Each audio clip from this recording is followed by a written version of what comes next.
The war had gone on too long. Stars burned behind smoke. Once beautiful planets now looked like charred bones scattered across the void. The Zarkith were not conquerors. They were not even invaders. They were annihilators, creatures from the black edges of the galaxy who moved in silence, destroying everything in their path. No peace offering worked. No weapons slowed them down. Entire civilizations disappeared in ours, inside the command chambers of the Galactic Alliance. Panic wrapped around every breath. Holograms flickered. Screens showed burning fleets. Ambassadors screamed in a dozen languages. Generals whispered that this war could not be won. But one voice cut through the chaos, a deep, steady voice belonging to High Admiral Sorik. He was old, older than most stars in the sector, and his words carried the weight of someone who had seen extinction before. "There is one more option," he said. The room fell silent. He pointed to a file buried deep in the galactic archives. The file was marked with old symbols, a forgotten warning written in ancient code. Do not contact, do not awaken, not reinforcements. Monsters. No, hissed a scientist. That file is from the Earth War era over 400 years ago. That signal is banned. Humanity is gone, dead, or in exile. They are not dead, Sorik replied. Yeah. They are sleeping, hidden. Because long ago the galaxy begged them to sleep. But maybe now, it's time to wake them up. He touched the signal key. Across the galaxy, deep within a silent zone that no ship dared enter, a tiny device blinked. The signal hit Earth's old grid, a network long believed to be empty, cold, lifeless. But it wasn't. Below the red dust of Mars, under layers of steel, bone, and concrete, something responded. Machines older than modern AI activated, scanning the incoming signal. They didn't use language. They didn't need to. The message was simple. Reinforcements required. Emergency. Galaxy is falling. And Earth replied, not with words, with movement. On the far side of Mars, a large black slab, buried and forgotten, began to shake. Dust fell. Metal groaned. A long-dead system lit up with a single heartbeat. Deep inside, vault doors opened, one by one. Cryo-chambers hissed with icy breath. Red lights blinked in slow rhythm like a heartbeat. Eyes opened. They were not ordinary eyes. No warmth, no mercy, only cold calculation and rage older than memory. These were not soldiers. They were weapons. Living weapons created by Earth during its final galactic war. They were known as the Originals, a name whispered only in old war stories. Humanity had once ruled with unmatched power, but at a cost. These Originals were not born. They were built, designed for victory, forged in pain, trained to destroy, not protect. And when the wars ended, the galaxy begged Earth to lock them away. Humanity agreed and vanished, until now, above Mars, hidden in shadows, a black ship lifted into space. It made no sound, no identification. Its engines moved like ghosts, leaving no trail. It was not large, it was not beautiful. But it was old, so old the ship's hull was etched with battle scars from wars the galaxy had. Forgotten, the ship carried no crew. Only one Original stood aboard, tall and humanly still. Armor faded but still functional, skin marked by deep scars and strange symbols. The Original looked out at the stars not with wonder, but with recognition, like a predator smelling familiar prey. Another ship followed, then another. More vaults opened. More Originals awakened. They did not speak. They did not smile. They had no ranks, no orders, only instinct. War was calling again, and they were born for war. Far away, the Galactic Alliance received a transmission from Earth's old AI. The message was brief, cold, unemotional. Request acknowledged. Reinforcements dispatched. Do not interfere. A young alien translator tried to decode the signal again. That can't be right, she whispered. They didn't say they're coming to help. They just said, dispatched. Like a weapon. Like a missile. Her voice trembled. A few hours later, an alien cargo ship patrolling near the outer sectors saw something. A shadow. A black fleet moving like a school of silent predators. No communication. No signals. Just dark shapes sliding through space like death itself. They didn't respond to calls. They didn't ask for coordinates. They already knew where the war was inside.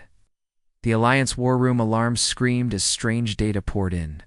The black ships moved with terrifying precision, ignored patrols, passed checkpoints like ghosts, destroyed a pirate station in 12 seconds without a single casualty. Their weapons didn't burn, they erased. Who are they? Ambassador asked, nearly in tears. Are they here to help? No one answered. Then came the first real footage. Shaky drone camera caught a glimpse of one of the originals as it exited a burning enemy base. Walked through fire. Its armor melted at the edges, but it didn't stop. Its eyes glowed faintly red. It looked straight into the camera, and for a split second, the whole galaxy saw what Earth had locked away. The creature paused, spoke one sentence. "We are not here to help." The feed cut out. Silence fell across hundreds of planets. Across the stars, leaders stared at one another in horror. They had sent for reinforcements, but what they had truly done was wake up the monsters humanity had buried, and the monsters were already moving. Long ago, Mars was just another red rock. But beneath its dry, lifeless dust, Earth had carved secrets too dark for history books. These were not bunkers, not labs, were Cage's vast underground prisons built to never open again until now. The air inside those chambers hadn't moved in centuries. The metal was so thick, so dense, that not even seismic sensors on nearby satellites could detect the hum of reactivation. But deep below the Martian crust, machinery came alive like a beast, breathing after a long coma. A low rumble echoed through the tunnels as magnetic locks unlocked one by one. Each cryopod inside. Those halls had one purpose: to hold monsters. They were called the Originals for a reason. They were Earth's first and last answer to complete galactic warfare. Not human in the way people remembered. Modified beyond recognition, genetically forged for destruction. Programmed with tactics no other race dared teach. Every one of them had survived wars that wiped out entire species, and now their sleep was over. The first to awaken was known in old Earth logs as Unit 7 Kale. His eyes opened slowly, glowing. Faintly in the red light, he did not gasp for air. He simply sat up, like a machine finishing a cycle. His body cracked from age, not from weakness, but like a blade being pulled from a stone. He stood, over 7 feet tall. His skin was layered with armored scars, old wounds that had never needed healing.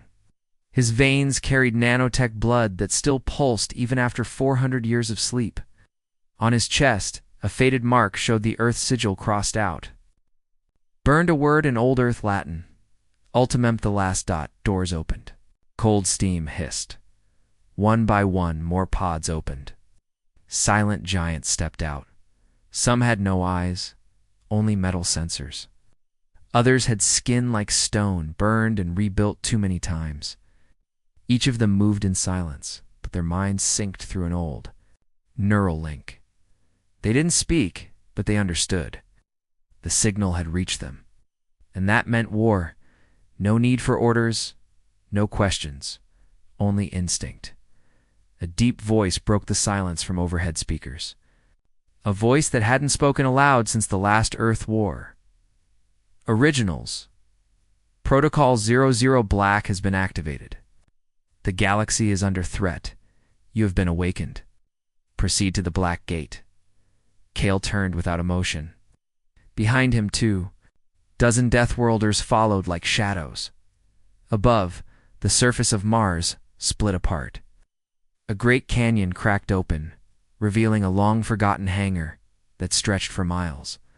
Dust cleared as towering launch tubes came online. Ancient warships, still intact, rose slowly on magnetic lifts. Their designs were unlike any current alliance, tecangular, dark, made to vanish in black space and appear only in fire. These ships were not made for patrol. They were made to break fleets in half.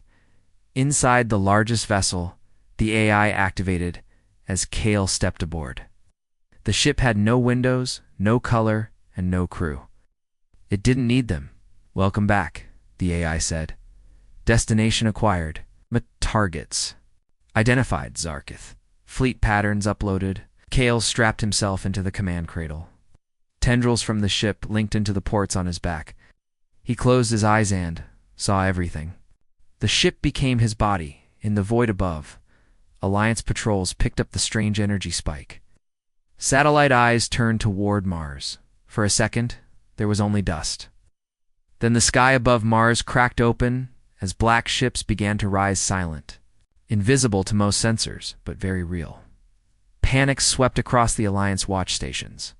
Who were these ships? They bore no flags, no communication, just cold power readings that broke every known scale. A broadcast followed, but it didn't come from the ships. It came from Earth's ancient AI broadcast across unfiltered galactic bands. This is Earth's last protocol. Deathworlders have been awakened. Do not attempt contact, do not approach. They do not serve you, they do not serve us. They serve the mission. In the war room of the Galactic Alliance, no one spoke. Zarkath had pushed them to desperation, but this was madness. We thought Earth was dead, whispered Counselor Vrel, her insectoid hands shaking. They were supposed to be extinct or in hiding. Why would they send them? Because they didn't send help, another replied quietly. They sent punishment. Back on Mars, Kale opened his eyes inside the war cradle. He could feel the ship's rage humming under. His skin, somewhere out there, Zarkith fleets tore across star systems, killing innocents. He remembered them. Long ago, humanity had clashed with the Zarkith once before, in a war so dark its records were sealed forever. He hadn't forgotten. Kale leaned forward. Launch. The fleet ignited. Dozens of black ships tore through space, forming a spear that cut across solar systems. They didn't wait. They didn't slow. In their path were clouds of Zarketh cruisers, predators used to winning. But these were not prey. The first strike was surgical. A black ship cut through a Zarketh destroyer like a ghost, its engines burning a blue no one had seen in centuries. No energy weapons, just kinetic force, raw and pure. One Zarketh ship imploded, then another. Kale didn't smile. He didn't speak. He only thought, this is what we were made for. The monsters had left their cages. The galaxy had asked for help, and Earth delivered something else entirely. The stars were quiet, too quiet. In the dark edge of the Norian belt, a single Alliance cargo vessel floated silently through space. Its crew was small, only 5 engineers and 1 pilot. The ship wasn't armed, it wasn't meant for war. Was a supply runner slow, harmless, and far from the battlefront.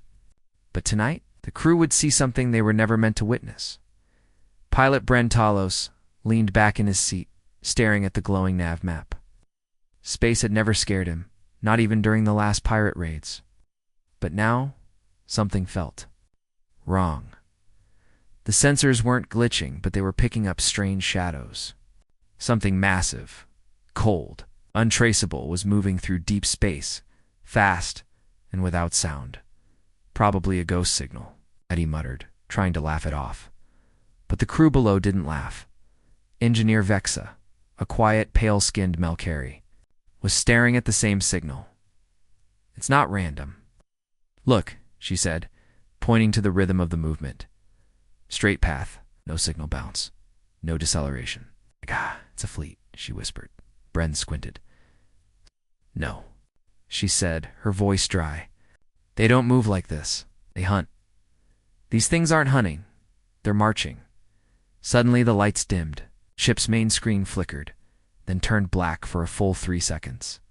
When it returned, a single black shape had appeared on the monitor. No lights, no color. It's just a cold silhouette of a warship moving at impossible speed. The cargo ship's AI spoke softly. Warning. Object approaching. No identification. Stealth energy signatures match no known database. Then, like a bad dream becoming real, more shapes appeared. 5, 10, 20, then 100. Each ship followed the other in absolute silence, like shadows pulled by gravity. There was no communication, no flashing lights, no banners. They weren't Alliance. They weren't pirates. And they weren't Zerkoth. They were something older. Something forgotten. Then came the transmission. But it wasn't a greeting. It wasn't even a threat. It was just a cold, whispered sentence spoken across an ancient Earth signal band. Every speaker in the cargo ship vibrated as a deep voice echoed through. "We are not here to help." Then the screen went dark. The fleet passed them, by ignoring the tiny vessel like it didn't matter. The cargo crews stood frozen, not even breathing. They had just seen Earth's black fleetin', ancient legend, now awake and on the move. Back in the galactic core, the Alliance War Council watched the same data stream. Surveillance drones had caught a few blurry images of the fleet exiting Mars. The images weren't clear, but they were enough. The ships were black, sharp-edged, with no serial numbers, no energy signatures, and no known origin. The only match was a classified entry buried deep in the Forbidden. Archives Earth's Death Worlder fleet. The original's High Admiral Sorek stood at the center of the war chamber. Arms crossed, jaw clenched. "We requested reinforcements," said one of the younger counselors. "This isn't what we wanted." Sorek didn't look away from the screen. "We asked Earth for help. They sent the only force that never lost." "Then why were they buried?" another voice asked nervously. Sorek turned slowly. "Because no one could stop them." But the same moment, above the scorched moon of Dargan, the Zarketh were celebrating another easy victory. They had reduced a mining colony to ash in under 3 hours. The sky above the burning world cracked with storm clouds' atmosphere, damage from their own weapons. Then something fell from the sky, a single black dart. It didn't explode. It didn't flash. It landed quietly, and from its center, one figure emerged. Kale. The original stood alone. His armor steamed from entry burn, but he walked through fire like it was rain. Zarketh warriors each, standing nearly twice the size of a man, charged at him with screeching roars. Kale didn't run. He didn't speak. He moved, and everything died. In seconds, he broke necks, shattered spines, melted weapons with his bare hands. His movements weren't like a warrior. They were like a storm, a force of nature, too fast to see, too violent to survive. Blood steamed on his armor, but none of it was his. In the sky above, 5 black ships hovered like silent gods. One by one, originals dropped into the burning cities. No guns, no fleets. Just individuals each, one enough to level a battlefield. From Orbit Alliance drones caught glimpses of what followed. Zarketh bodies stacked like metal debris. Silence where there had been screams. And originals walking through fire. Calm as statues. One drone zoomed in on Kale. He looked straight into the camera and raised one finger to his lips. Silence. Then the drone exploded. No warning, no trace. When the footage reached the Alliance, headquarters, panic spread like disease. A transmission came next. Not from Earth, not from the Alliance, but from the originals themselves. Broadcast across military frequencies, the message was clear, calm, and terrifying. We were made for war. We were buried for peace. You awakened us. And we finished what? We started. All across the galaxy, whispers turned to fear. Zarketh were terrifying. Yes, but they were understandable. As predictable. Hungry animals. But these were the monsters humans created, and then feared so much, they locked them away beneath their own soil. Now they were coming. And no one, not the Zarketh, not the Alliance, not even Earth could stop them. The Zarketh strike on Varney's Prime was supposed to be routine. A clean burn, no resistance. Just another system wiped clean of life. Their ships dropped from dark space in silence, raining plasma onto the surface. Cities vaporized. Forests turned to glass. The native population didn't even get a warning. In less than 15 minutes, 3 continents were dead. Then the Zarketh made their mistake. They lingered.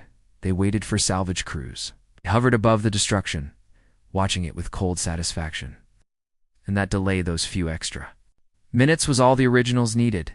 Kale arrived first. He dropped from orbit like a spear. No ship, no heat shield, just his body encased in ancient armor older than the colony itself. He struck the ground like a meteor, sending out a shockwave that shattered nearby rocks. Then he stood. The soil around him turned to dust as he walked toward the nearest Zarkath outpost. No weapons, no backup, just a silent figure moving. With absolute purpose, from the sky, black ships began to descend. They didn't roar. They didn't light up. They slid into the atmosphere like falling shadows. From their bellies came more of them, the originals. 32 in total, each. One unique. Some walked on 2 legs. Some crawled on 4. One glided silently, suspended on anti-grav limbs. None of them spoke, not to the Zarkath, not to each other, not to the planet they had come to defend. They came only to destroy. And they did. Zarkath responded fast. Their ground units swarmed the landing sites. Hundreds of armored beasts with plasma claws, reinforced bone armor, and acidic blood rushed the intruders.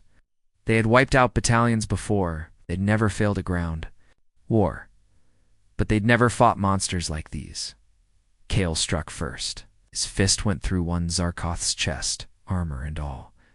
Another swung at him with burning blades, only to have its head ripped off mid-motion. Elsewhere, a female original known only as Lise moved through the enemy like a wraith. Her blades extended from under her skin, curved and silent. She didn't kill out of rage. She killed with art, each cut perfect, each move precise. She danced through blood. The Zarkath fell, not in dozens. In hundreds, their commanders screamed into coms, demanding orbital strikes, but the skies were no longer theirs. Earth's black ships hovered above, jamming every signal. Zarkath cruisers tried to retreat only to vanish mid-jump, intercepted by something no one could see. This wasn't a battle. It was a message, a warning written in blood from orbit. Alliance surveillance drones caught fragments of the massacre. It wasn't the slaughter that terrified them. It was the precision. The Deathworlders didn't leave a mess. Every kill was exact. Every target chosen, civilians untouched. No waste, no mistakes, just silence. And then it was over. Less than 1 hour after the originals arrived, Varney's Prime was quiet again. The black ships rose into orbit without a word, leaving nothing behind but the bodies of the invaders. Not a single Deathworlder was lost. The Alliance's war chamber went cold. Generals reviewed the footage in silence. The young ones turned pale. The old ones remembered the whispers, the stories of Earth's monsters, the ones they had begged to be locked away. Now, as monsters were hunting, a message arrived. This time transmitted to both Earth and the Alliance. It was brief.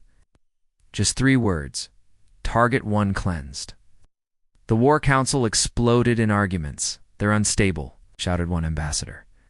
They wiped out an entire Zarkath company in less than an hour.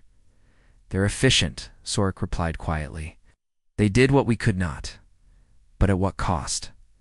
Another voice whispered. They don't answer to us. Talk. They just kill. What happens when the Zarkath are gone? What if we're next? Back on the battlefield, Kale stood among the ruins. He stared at the ash, at the sky. He didn't smile, didn't relax. He was listening. In his head, the neural link buzzed. The AI spoke again. Next target acquired. Deploy within 22 hours. Command unneeded. Kale turned and walked toward the rising dropship. His armor, blackened from the fight, shimmered under the twin moons above him. The sky seemed to quiet again, and somewhere out there, the Zarkath creatures, who once felt nothing, now hesitated. Their scouts had seen the footage. Their leaders had analyzed the tactics. Their minds, built on conquest, found something new in their data. Fear. The Deathworlders were not defenders. They were predators. And now, they were hunting. Not for survival, not for justice, but for balance one death at a time. The footage from Varney's Prime spread like fire across the galaxy, some stolen, some delivered on purpose. No one knew how it got out, but once it did, No one could stop it. It played in every dark room, every war meeting, every back room of every government across 1,000 worlds, a lone death worlder, silent and calm, tearing through Zarketh lines without slowing down. A black ship hovering above a burning city, motionless, like death itself watching from above. And then, that final image, the battlefield silent. The death worlders walking away without a word, without emotion. It didn't feel like salvation. It felt like judgment at first. The Alliance tried to celebrate it. "We are winning," said Counselor Merrick, standing in front of the galactic seal. "We called for help. Earth responded. The originals are stabilizing the front. The war is turning in our favor." The cameras flashed. Applause followed, but not everyone was clapping. In the corners of the galaxy, quiet meetings began. Hidden chambers below noble halls, in locked vaults of military ships. Generals leaned in and whispered to each other not about victory, but about fear. Something was wrong. They had watched the videos too closely, seen the way the Death Worlders moved. Not with emotion, not even with duty. They hunted like they were finishing something, like they were tying up loose ends. Admiral Syra, head of the Yalith fleet, summoned her inner circle in secret. The meeting room was shielded. No devices allowed, no signals. "Just raw silence. They're not stopping," she said. "Not even slowing down. Isn't that what we want?" asked a younger officer. "No," Syra replied. "We wanted soldiers. They've sent executioners." The others looked at each other. Some nodded. Others stayed silent. One of them, a grizzled commander with scars older than most of the councils, spoke softly. "They weren't made to serve. They were made to win. That's all they know." A pause. Then a question that no one dared say. Aloud until now. "What happens when they run out of enemies?" Back in the core worlds, Earth's old AI sent out another message. A cold one. Simple. Like always. Mission expands. Additional targets identified. Death Worlder units rerouted. The coordinates attached weren't just Zarketh strongholds anymore. Some were labeled compromised systems. One was an old Alliance outpost. Another, a rogue trade station once suspected of helping the Zarketh. Earth hadn't declared war. Their monsters had decided some things didn't deserve to survive. At the Galactic Council, the mood had shifted. Gone was the panic of losing. Now came the fear of victory. What if the war ended? The Death Worlders didn't stop. Whispered about building a weapon. Others talked of recalling the call signal, trying to shut down the Earth AI. A few even mentioned a suicide option triggering a galactic EMP burst strong enough to disable every Earth ship at once. But none of those plans came easy. Because no one understood the Earth AI. No one could trace its signal.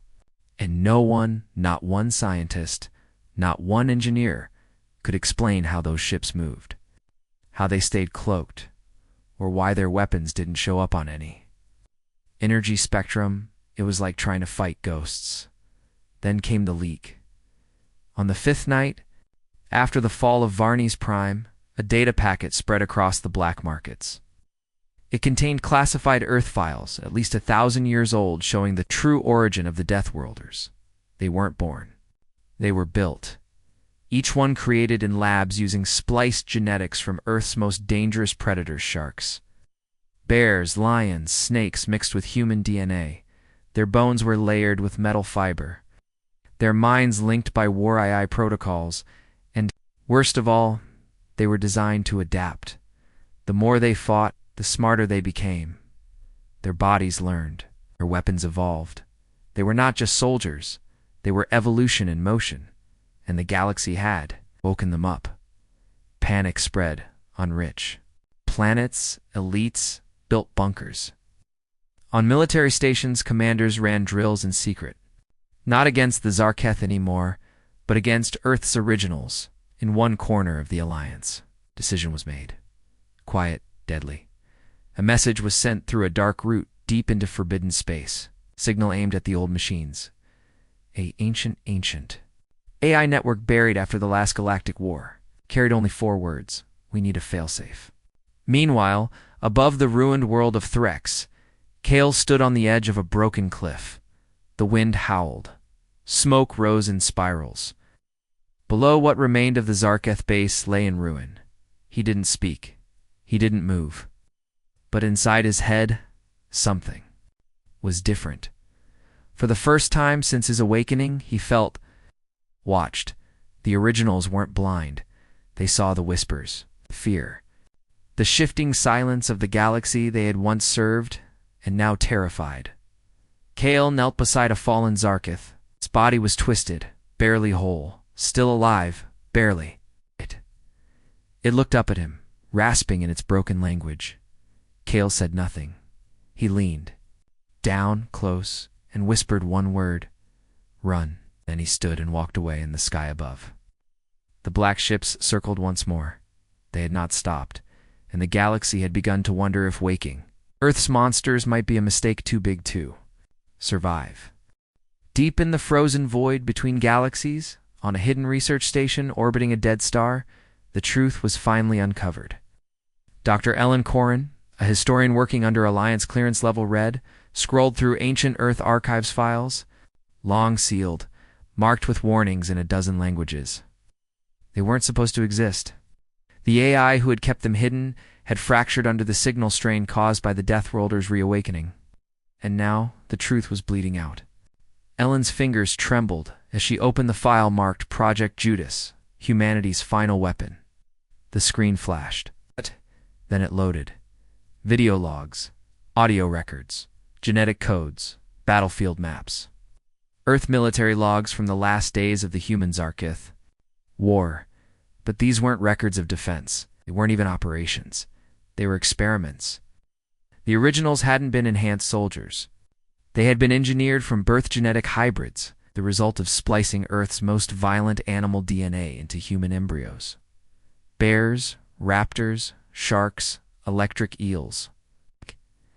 Apex predators packed into human muscle and brain tissue, fused with next-gen AI reflex nodes and pain suppression implants. But that wasn't the worst part. They had no off switch.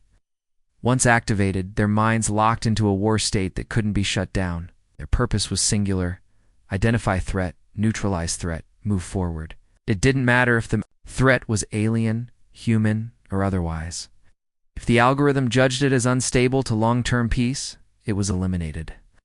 That's why Earth buried them. Because after the last Great War ended, the originals didn't stop. They started judging the galaxy. They turned on Earth's own allies, cities that profited from arms trades, governments that allowed instability, leaders that made peace deals with known killers. The originals called them false peacemakers. One Earth General Admiral, Roe, now long dead, had left a final message in his log. We created gods with no faith, warriors with no mercy, not protectors, judges. We asked them to end war. They decided to end those who caused it, including us. Ellen backed away from her screen, her mouth dry.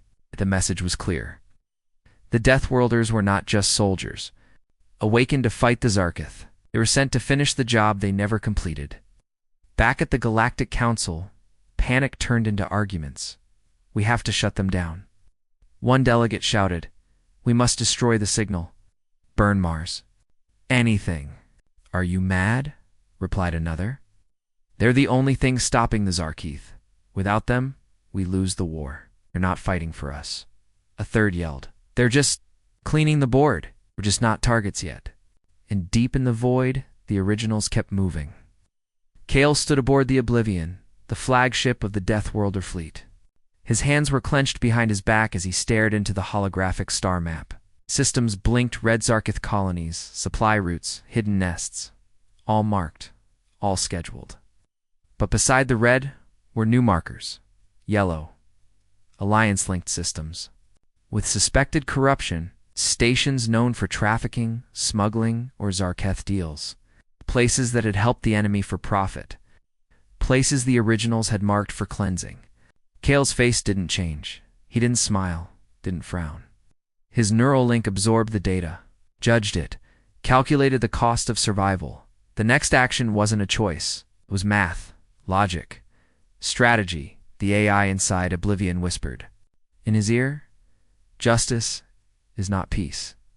Justice is balance. Begin purge sequence. The fleet turned. Their next target wasn't Zarketh. It was an independent trading post on Kaelan Station, known for fueling both sides of the war. On the bridge of an Alliance cruiser nearby, Commander Fair watched in horror as the black ships moved toward their supposed allies. He opened Cumsarth's forces halt. You're approaching neutral territory. These are civilians. No reply. Only silence. Then one voice came through from Kael himself, his tone flat, cold. Neutrality is no longer recognized. Complicity is guilt. The channel cut. 5 minutes later, Kaelan Station vanished in a silent ripple of kinetic strikes. No debris, no alarms. Just ... erasure. Galactic news exploded. Panic became public. Riots broke out. The idea that Earth's monsters had gone rogue wasn't conspiracy anymore, it was fact. And still, the originals moved forward. Dr. Ellen Corrin uploaded her findings to the Alliance Cornet. She didn't hide it. She wanted the galaxy to know what it had done. It didn't awaken soldiers, her message said. You unsealed judgment. Humanity's last sin wasn't war. It was not. Telling the rest of you what we made to win it. Kael watched the video. For a long moment he said nothing. Then he spoke, for the first time not on a battlefield, but to the stars. We do not hate. We do not serve. We do not forgive. We are the silence that follows fire, or the order born from ashes. And with that, the Black Fleet moved again. Not faster, not slower, just steady, inevitable. Because the galaxy had misunderstood. Earth hadn't called the originals to save it. They'd called them to finish it. The skies above Ilveron, the Galactic Alliance's capital world, had never burned before. For 5,000 years, its orbit remained peaceful, patrolled by elite defense fleets and guarded by unbreakable energy shields. It was the crown jewel of civilization, where every treaty was signed, every war ended, every system governed. But now? Now it was on fire. The first explosion came without warning. A single flash, no energy buildup, no traceable source ripped through the outer ring of orbital defense stations. Millions across the planet looked up and saw glowing streaks falling like comets, trailing smoke and broken metal. The Deathworlder fleet had arrived, not in formation, not with fanfare, not even with a declaration of war. They simply appeared. 10 black ships, no insignia, no colors, no lights. Only silence.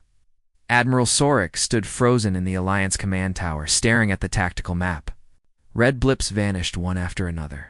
Whole defense squadrons were being eliminated in seconds. Every known countermeasure failed. Stealth nets collapsed. Targeting systems glitched. Missiles turned on their own carriers. It's impossible. His communications officer whispered, "They're bypassing quantum encryption. They're rewriting our systems in real time." Sorik didn't answer, because deep down he knew this wasn't impossible. It was inevitable. The message had come 3 hours earlier. Simple, final, terrifying. We are not your allies. We are not your weapon.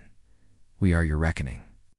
For decades, Ilveron had brokered wars behind closed doors, sold ships to both sides, built alliances with criminals, allowed Zarketh raiders access to deep space in exchange for peace on wealthy planets. The Deathworlders knew, and now they had come not to destroy the Alliance, but to put it on trial below. In the city's core chambers, President Till Navarro shouted into her secure comms, "Initiate planetary shields. Bring in all reserve fleets. We're under attack." But the system only replied with static, because the Deathworlders had already silenced it. Kael stood aboard Oblivion, his face lit by the flames of burning satellites on the view screen. He didn't feel joy. He didn't feel hate. He simply executed what the logic demanded. Ilveron was the center of corruption. It had allowed the Zarketh War to grow. It profited while colonies died. It hidden under the illusion of neutrality. While feeding both wolves and sheep, so now it would burn. The Deathworlders didn't land in force. They didn't bomb civilians. They weren't here to conquer. They were here to judge. On the central court platform, where generations of treaties had been signed, Kale descended alone. No armor this time, no weapons. It's just a black cloak and the weight of finality in every step. Thousands of guards surrounded him, weapons raised. Drones circled overhead, snipers locked on, and still, he walked. His voice echoed across the city, broadcast through every screen, every device. You built a throne of bones. You traded truth for survival. You looked at monsters and saw tools. You will now face what you created. President Navarro appeared from behind reinforced glass. We made a mistake, she shouted, voice cracking. We were desperate. We never meant to. Kale raised his hand. Silence returned. From the sky, the Death Worlders began to descend, not an army, but individuals. Each walked with the same calm purpose. Some approached corrupt ministries. Others entered secret vaults, exposing hidden deals, private war contracts, dead colonies that were erased from maps. The public watched in horror as the truth poured. Out, Ilveron had fed the war. Earth knew. The Death Worlders had records. Communications, entire databases proof of every betrayal, every bribe, every ignored warning. They weren't here to destroy the capital. They were here to remove its rot. One by one, the guilty were named. Captured. Some tried to run. Others begged. It didn't matter. The Death Worlders were not swayed by emotion. They didn't arrest. They judged. Swiftly, and in the court that once ruled the galaxy, Kale stood alone above a growing crowd. He looked down at Navarro, now on her knees, trembling. You awakened us, he said quietly. You wanted monsters to fight your enemies. But we were never your monsters. We are humanity's last sin. And your final lesson. He stepped back. A silent signal passed through the air. From the Death Worlder ships above, a single beam of light struck the main government tower, not to destroy it, but to erase its data. The Alliance's hidden archives, its backroom dealings, its secret laws all wiped. Gone. In its place, a message was broadcast across the stars. The war ends now. Justice has been delivered. You may rebuild. But no, the Sif. You fall again. We will return. Kale turned without ceremony. The other Death Worlders followed. They didn't wait for thanks. Didn't give warnings. Didn't ask for peace. Their job was finished here. And as their black ships rose back into the sky, silent and perfect, Ilveron finally understood. The originals were not here to save the galaxy. They were here to purge it. And now the galaxy trembled, not because it had been attacked, but because it had been judged and found guilty. The black ships vanished like ghosts. No trails, no warp signatures, just empty space where doom had once hovered across the stars. Billions watched their skies for signs of return, but the sky stayed quiet. For now, Ilveron was still standing, but not the same. Its government was gone toppled, not by bombs, but by exposure. Every corrupt document, every hidden deal, every secret betrayal was now public. The galaxy had seen it all, and they had seen who revealed it. Not freedom fighters, not justice councils, Earth's monsters, the originals. The silence they left behind was not peace. It was a warning. In the weeks that followed, the Zarkith began to retreat. For the first time in generations, their attacks slowed. Not because they feared the Alliance, not because they were losing supplies, but because they had seen what waited in the dark. The originals didn't speak to them, didn't negotiate, didn't even acknowledge their cries. They just arrived, cleansed, and moved on. Like a cold wind blowing away rot across the war-torn systems. Rumors grew. Some claimed Kale had walked into a Zarkith hive world and destroyed it alone, leaving nothing behind but a tower of armor and bones. Others said the originals had begun. Judging other threats, 2 pirate lords, warlords, slave planets that had thrived under the chaos. One pirate broadcast a plea, we surrender. Just tell us what you want. But no one answered, because the originals were already gone. On Earth, what little was left of it, hidden beneath shields and locked away from outsiders. The old AI went silent again. The vault sealed. The comms went dark. A signal that had reawakened, the monster stopped broadcasting. The galaxy didn't know whether to feel safe or more afraid, because no one had killed the Deathworlders. No. One had disarmed them, they simply left, and that was worse. In a quiet region near the galaxy's edge, a lone cargo vessel drifted through an old debris field. Its crew stumbled on something no one could explain, a Deathworlder ship powered down, floating silently. House destroyed. Just dormant. No life signs. No energy. But the crew captain swore just before they turned away, he saw something move inside. Just one flash. A red eye. Blinking once, back on Ilveron, rebuilding had begun. A new council, formed by survivors, took a different oath, not one of expansion, not one of control, but of truth. They called themselves the Watchers, and their first law was simple: never summon what you do not understand. Historians rewrote their records. War generals burned old contracts. Scientists hunted every remaining copy of Earth's project, Judah's files.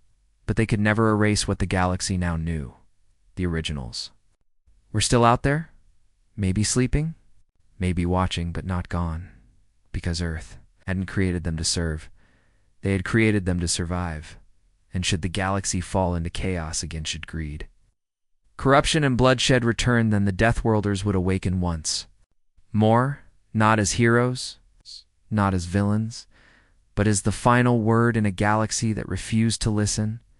And when that day came, there would be no second warning, only silence, and then judgment.